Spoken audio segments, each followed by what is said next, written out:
Veliki pozdrav, dragi moji, iz Vukovara. Kako ste?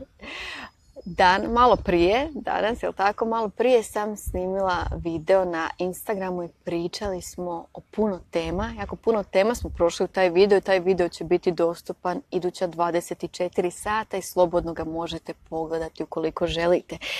I raspravljali smo puno tema. Jedna tema je bila ta kako u životu možemo puno toga učiniti sve sami, ali ipak nam treba pomoć i od drugih ljudi. Ukoliko ste osoba koja zaista misli, veliki pozdrav draga Medina, veliki pozdrav svima, slobodno mi pišite u komentare jer je ovo tema koja se zaista treba razgovarati. Ja ću vam isto podijeliti svoje razmišljanje i svoje trenutno iskustvo koje imam vezano za to, za pomoć od drugih ljudi. Dakle, ima super rečenica koja glasi citat: jedno drvo ne čini šumu. Jedno drvo ne čini šumu. I taj citat me razbistrio zato što sam shvatila da koliko god radim sve sama, ipak mi je potrebna pomoć od drugih. No problem je u tome što ne volim tražiti pomoć. Nisam osoba koja će ići moliti daj pomozi mi, daj mi ovo, daj mi ono. Mislim, osobno ovoj savjet da to nije nimalo u redu i da je to na neki način ponižavanje same sebe. Pišite mi što mislite o toj temi, da li se pronalazite u ovoj priči. I onda u biti shvaćam, naravno, jedno drvo ne čini šumu. Svi mi smo ljudi, trebamo pomagati jedni drugima. Jer ukoliko stalno mi dajemo sve od sebe, stalno pomažemo drugima, negdje u priči se izgubimo. Jer energija mora kružiti. Trebamo znati dati i prihvatiti. I isto tako tražiti. Tu je moj problem. Recite mi, da li je i kod vas problem da tražite? Jer uvijek mislite, ma mogu ja to sve sama, sve ću ja sama napraviti. Ne treba mi ničija pomoć. Neću moliti nikoga. I ja jednostavno jesam takva osoba jer uvijek mislim, ma mogu ja sve sama, bit će sve dobro, a onda vidim da nemam puno vremena, ni resursa. Dakle, treba nam pomoć drugih. Sada, kako prihvatiti tuđu pomoć? Broj 1. A da ne tražite pomoć. Što mislite? Kako prihvatiti tuđu pomoć, a da ne tražite pomoć?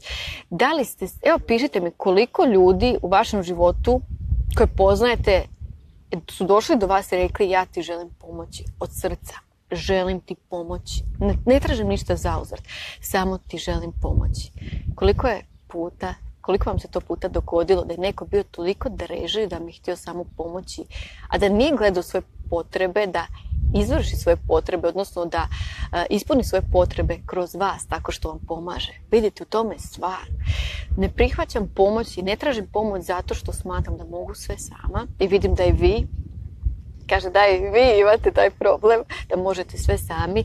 Stvar je u tome od koga ćemo prihvatiti pomoć. Najvažnija stvar je u tome kakva je namjera osobe koja vam nudi pomoć i koja vam želi pomoći. Kakva je namjera. Ako su nečije namjere te da vam pomognu samo zato što traže nešto za uzvrat ili znaju reći ok, aj pomoću, a ta osoba će mi onda morati uzvratiti na taj način. To znači da nije davanje, da nije iskrena pomoć, da nije od srca, što znači da nije dobra namjera. Što znači, i to uglavnom i sama, evo iskreno, iz vlastitog iskustva uvijek se sve svodi na to, pomoću ti ako ti meni to i to. Čekaj, nisam ni tražila pomoć.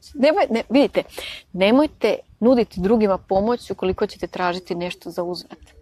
Dajte bez očekivanja. To je smisao. I najvažnije od svega, što sam govorila na Instagramu, mnogi su se složili, to je prije nego što tražite, dajte. Prije nego što tražite, dajte. Evo, budite i vi iskreni. Kada ste nekome pomogli, bez računice, pišite mi. Kaže Sandra, kaže Marina, da, uvjetovana pomoć, da, to onda u biti nije pomoć. Ako ćeš dati, daćeš. Zato što želiš pomoći, želiš doprinijeti. Ali nećeš očekivati nešto za uzvrat. Kaže Sandra, ja sam pomagala drugima kad sam god mogla, a sad kad meni treba, nikog nema. Svi su izgubili, takvi su, da. To uglavnom dobivam takve komentare. Dakle, uvijek dajete i kada vama treba, nikog na vidiku. Nema nikog, nestanu. To je isto kako se kaže, svi bježe sa broda koji tone. Kada je čovjeku teško, onda svi nestanu. A kada je čovjeku super, kada je uspješan, odjednom se svi sjate i dolaze kod čovjeka koji je uspješan. Zašto? Zato što znaju da će imati koristi. A kada je čovjeku teško, gdje su onda svi ti ljudi? Rijetki su ljudi koji vas vole, koji vas poštuju, koji vam zaista žele sve najbolje i koji vam zaista žele pomoći od srca zbog vas, ne zbog njih. I čuvajte te ljude. Zaista su rijetki. I ono što ja stalno radim, to je da uvijek dajem. Nikada ne tražim. Ja sam shvatila baš upravo zahvaljujući toj rečenici, jedno drvo ne čini šumu. Moramo svi međusobno surađivati, raditi, stvarati, jer nismo sami na ovome svijetu. I stoga vi koji imate problem kao ja, da mislite sve možete sami, da se kidate od posla kako biste sve napravili sami, dajte priliku na neki način i drugim ljudima, budite otvoreni ka tome ako vam neko pruži ruku. Ali najvažnije od svega, prepoznajte namjeru te osobe. Kada prepoznate namjeru te osobe, da osoba to radi iz ljubavi, iz najbolje namjere, onda prihvatite. Ali ako vidite da je osoba proračunata, da već kalkulira, da odmah nešto traži za uzvrat ili da unaprijed traži nešto od vas kako bi vam možda pomogla, bježite. Bježite. Iskreno, to je isto moje osobno iskustvo. Bila je jedna osoba kojoj sam jako puno pomogla. Nisam tražila ništa za uzvrat, bilo mi je lijepo s tom osobom i htjela sam toj osobi pomoći i onda sam u biti shvatila kako ta osoba samo traži. I nikad nije zadovoljna, nikad nije dovoljno. I onda rekao, pa čekaj, tu nešto ne štima, ja se osjećam loše, a ja se osjećam iskorišteno. Jer jako je važno u odnosima da vlada davanje i primanje, poštovanje i zahvalnost. Ako s nekim gradite odnos, dakle mora biti davanje i primanje. Date zato što volite osobu, poštujete i želite sve najbolje. Ali ta osoba isto vama treba pružati i ljubav i poštovanje i biti vam podrška.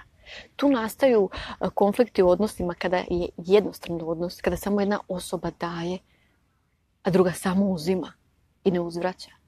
Dakle, moramo davati i primati. I prije nego što tražimo, trebamo dati. Ovo je ključ. Prije nego što nešto tražite, dajte. Mene ljudi stalno pišu, stalno traže pomoć. Marijana, daj mi. Rekao, razmišljam, nikada nije neko rekao, kako ti, Marijana, mogu pomoći? Niko, nikada. Vidite, ljudi uvijek gledaju svoje sebične potrebe i uvijek traže. Ali niko ne kaže, ja ti želim pomoći, ja ću ti pomoći, ne tražim ništa. Jako malo takvih ljudi, jako malo. Ali ti ljudi koji ne traže, koji daju, su najbolji ljudi. Jer su zahvalni ljudi i cijene i poštuju sebe, pa tako i druge. Stoga zapamtite, dragi ljudi, prije nego što tražite od nekoga nešto, ako se usudite tražiti, ponekad se odvažite ako vam je potrebna pomoć, jer ne možemo sve sami, zaista ne možemo, i pređite preko sebe i nekog ponosa, što god, tražite pomoć od ljudi koji vam zaista mogu pomoći, čije namjere su čiste. Ali nikada od onih koji vas gledaju na način da će vas iskoristiti i da će vam to cijeli život nabijati na nos ako vam nešto pomognu. Dakle, prepoznajte namjeru ljudi i prije nego što tražite od nekoga nešto, dajte. Pomozite drugoj osobi. Nemojte samo čekati da vama neko nešto da. Nemojte samo tražiti pomoć, dajte. To je osnovni zakon obilja. Daj. Pruži.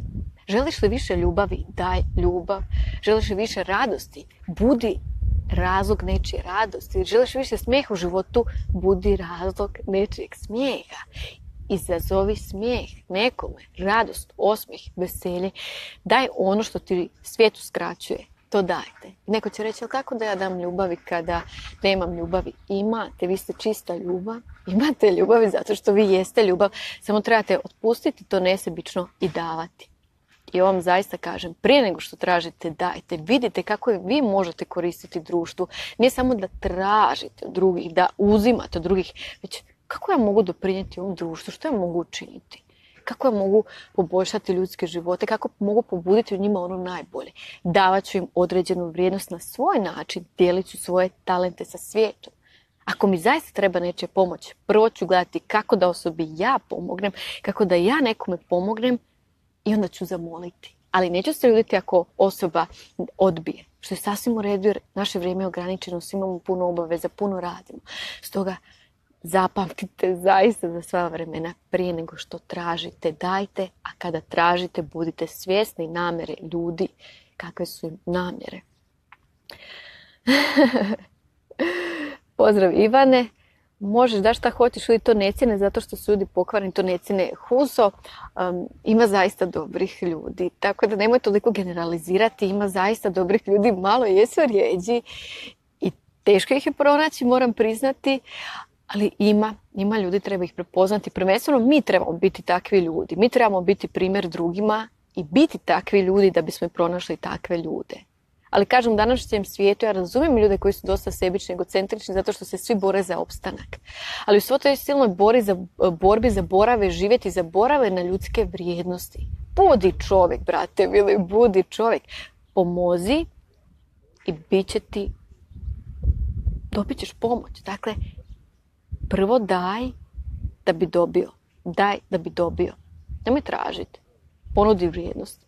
I poslije pitaj ili zamoli. Zamoliti lijepo, ljubazno, fino, kulturno. Zamoliti. Pa da.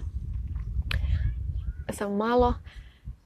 Kaže Anđela, najviše mi vrati život, dobro mi vrati kada nam je to najpotrebnije kroz ljude od kojih zaista ne... to je živa istina.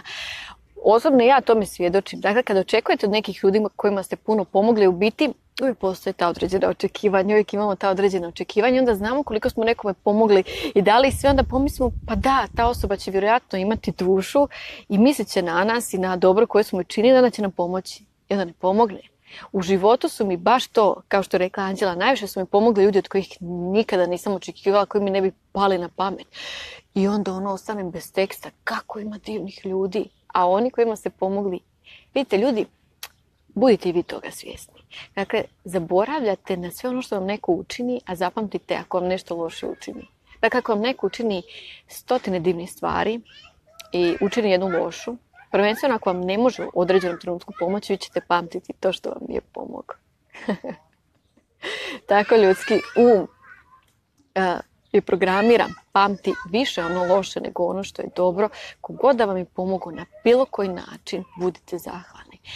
I uvijek gledajte da uzvratite na neki način. Dakle, uvijek je stvar u tome da dajete prije nego što tražite, da budete neizmjerno zahvalni kada vam neko pomogne. Ja ponekad znam biti jako dosadna ako mi neko pomogne, ako ne tražim. Moji bližnji, naravno. I onda je rekao, aj dobro, neću više biti dosadna. Rekla sam 100 puta hvala, ne moram odmah gledati kako da uzvratim. Dakle, isto je stvar u tome kako možemo prihvatiti da ne moramo odmah misliti da moramo uzvratiti. Tako da je potrebna u biti ta ravnoteža davanja, primanja i traženja. Dakle, davanje, kad dajete od srca iz najbolje namjere.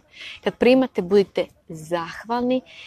Kada tražite samo ako vam zaista jako potrebna pomoć. I to ljudi koji imaju dobre namjere. I to ćete vi sami osjetiti kada tražite od nekoga pomoć. I baš kao što je Anđela rekla, najviše se iznenadimo od ljudi za koje nikada ne pomisli. Koji se samo stvore kao grom iz vedra neba i pokažu ono divnu ljudsku osobinu, dobrotu. Pa da, težimo da pomognemo bez očekivanja. Ako ne pomogne tad, pomoći će neki drugi put. Pa da, još uvijek ima dobrih ljudi, hvala Bogu. Buda kaže da smo bogati i uvijek imamo šta dati, snagu, podršku, dobru volju, osmih. Da, to je divna Budina izreka. Da, uvijek imaš što dati. Da, jedan siromah je rekao Budi kako nema ništa dati, on je siromašan, nema ništa dati. Onda Buda rekao uvijek imaš što dati, imaš svoj osmih, snagu, podršku, dobru volju. Možeš uvijek pomoći. Pravo siromaštvo je siromaštvo duha. To je poanta priče ove od Bude. Pravo siromaštvo je siromaštvo duha. Uvijek možemo nešto dati. Ja se često smješkam ljudima, jer zašto da budem ozbiljna, mrgođena? To ne treba. Ja se često smješkam, pogotovo jer sam živjela u Tajlandu i boravila. I tamo se svi smiju i zato jeste drugačija energija. Svi se smješkaju. Bilo nešto, da li nešto loše, kakva god je situacija, oni se uvijek smješkaju. Ja sam prirodno već usvojila da se smješkam i onda kad se vratim u naše krajeve, onda me ljudi ponekad gledaju kao šta se ova smije. Kao zamisli, smijem se. I dragi moji, to je tragično. Zamislite, ponekad u komentarima vidim kako ljude jako živcira mir i osmijeh i radost. Dakle, toliko je patnje u ljudskim životima u svijetu i ljudi su toliko u toj silnoj boli, u patnju, u iluziji koju žive u svom svijetu normalno. I onda im smeta mirna osoba, spokojna osoba, smeta im osmijeh, smeta im i smijeh. Zar nije to tužno? To je tragično. Ja mislim da to, nije tužno, već je tragično. Uzvratite, nasmijte se ljudima, pogotovo onima koji su namrgođeni, njima to najviše treba. Ljudi koji su namrgođeni, koji su stalno ljuti, njima je najviše potrebna ljubav, razumijevanje i baš taj smijeh, odnosno osmijeh. Da im malo razvedrite dan. Kada vidimo djecu da nam se smiju, smješkaju i mi se nasmješkamo njima. Smješkamo njima, uzvratimo im osmijeh. Ali kad vidimo da se odrasla osoba nama smije, većina ljudi pomisli šta se ovaj meni smije, jel to on meni smijava, šta me tako gleda, zašto mi se smije, ego proradi. Uzvratite osmijeh. Osmijeh donosi osmijeh. Uzvratite osmijeh. Pite sitnica. Ja znam isto i ponekad kad mi je bilo teško i prije par godina, onda se nekom smije, koja vedrina, odmah nekako lakše, samo jedan smijeh, osmijeh. Jedan osmijeh, nikad ne znate koliko će vaš osmijeh nekoj osobi značiti. I zato, da se umiram, uspostavite ravnotežu davanja, primanja, traženja, prije nego što tražite, dajte. Prije nego što tražite, dajte, budite svjesni da uvijek možete nešto nekome dati. Lijepu riječ, besplatna je, potpuno besplatna lijepa riječ, lijepa gesta, lijepo djelo, potpuno besplatno.